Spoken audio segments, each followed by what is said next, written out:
Hello crafty friends, welcome to another card making video. Today I thought I would play with some of my indigo blue luscious powders and make some DIY embossing powder. So I've chosen 5 colours, a kind of rainbow. We've got Rosy Glow, Rapunzel, Green, Peacock and Juicy Plum. I've got some clear gloss superfine embossing powder from Wow, and I've got 5 little pots with screw top lids. These are just kind of travel pots for putting little creams and balms and things in. And I'm going to take a scoop of clear embossing powder and put one into each little tub here. And then I'm going to take some of the pigment powder and add it in. Put the lid on and give it a good shake to mix it up. And when I find a Sharpie, I will write on probably on the base, which pigment powders I use to make them. So I'll do that with the other 4. If you make embossing powders like this by mixing pigment powder with clear embossing powder, the ratio of embossing to pigment powder will very much depend on the pigment powders you have and the embossing powder you have and how strong you want the colour to be. So it's just a question of experimenting with what you have to find a mix that works for you. This is just a piece of smooth white card, nothing fancy. I'm going to give it a good dust with talcum powder to remove any moisture, static or greasy fingerprints. I'll blow on it too to get rid of any excess powder. And now I've got a lovely damask background rubber stamp, and I'm going to give it a really good inking with embossing ink. I'm using my super clean embossing ink pad because these powders are going to be translucent to some degree and I don't want mucky ink underneath translucent powders. So we'll leave that there. We'll pop that dusted side down, and now I'll put a bit of scrap paper over the top just to make things a little bit easier, and I'm going to give that a good press down without moving it, hopefully. So that can now go on there, and let me just see if I can figure out which way up this is. It doesn't really matter. I think that way will do. And I'm going to start at the top with the pinky coloured embossing powder and just sprinkle it over like that.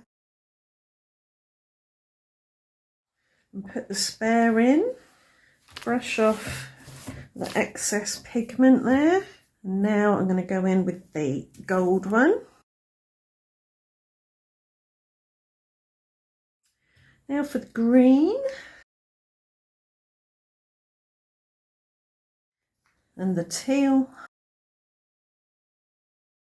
That's not teal, is it? It's peacock. And the plum. And I might sprinkle a bit of plum up here, see if that will stick anywhere. And I've just given it a little huff to blow off any excess. Then I'm going to heat it. I'm going to heat it from underneath though, I think, so I don't blow off too much pigment powder. I actually ended up heating it from above because it was easier to see when the clear embossing powder melted, and it didn't seem to blow away too much pigment powder. Now it's cooled and set, I'm just going to buff over it with a clean microfiber cloth because that will take off any excess pigment powder. The pigment powder that is mixed in with the clear embossing powder will have melted and set and is well and truly stuck now. So there you have 5 DIY embossing powders on a stamped image, looking luscious and gorgeous and sparkly, and that's going nowhere. Now I want to die cut from this using this stitched rectangular frame, and I just need to choose which portion to die cut from. I quite like the yellow into green into peacock with maybe a bit of the plum at the bottom. Now, let's do it from a sensible place so we get the pattern symmetrical And we still have some leftovers to use another time. So there's the middle piece. I'm happy with that. And now to get the frame out. And I'm going to put this in the middle towards the top of the card. I haven't measured the middle, but it's roughly in the right place. And now I've got some 1mm deep foam tape.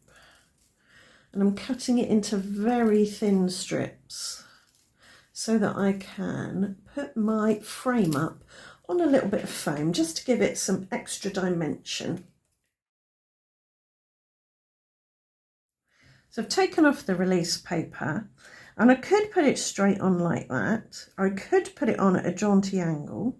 I'm wondering about flipping it over and putting it at a jaunty angle so that the colours are, as I say, flipped. I think I might do that. And I want it to look jaunty so that it's deliberately wonky, not someone hasn't quite put that on straight. This is definitely meant to look not straight.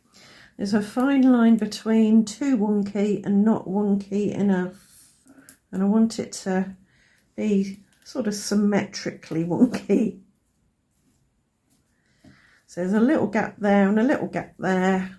There's a teeny tiny gap up at the top and a slightly bigger one down there, but that's fine. So for a focal point, I'm thinking this die, and I've cut one from white, which I like, and one from gold, which I also like. I'm wondering about putting the white on top of the gold, so the gold just peeks out from behind, like that. Yeah, I like that. I think the gold on its own is a bit in your face. So I'll pop a little bit of high-tack white glue on the back of these round leaf berries, whatever they are.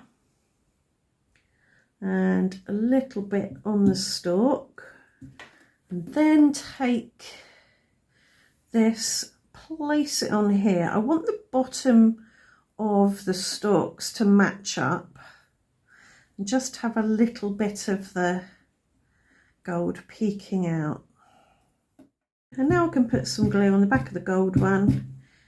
And it's going to stick, actually probably not all over, just to a couple of places on the frame. Oh, that's okay. And we're going to press it down onto this bit as well. Doesn't have to stand proud of the background or be level with the frame all the way around.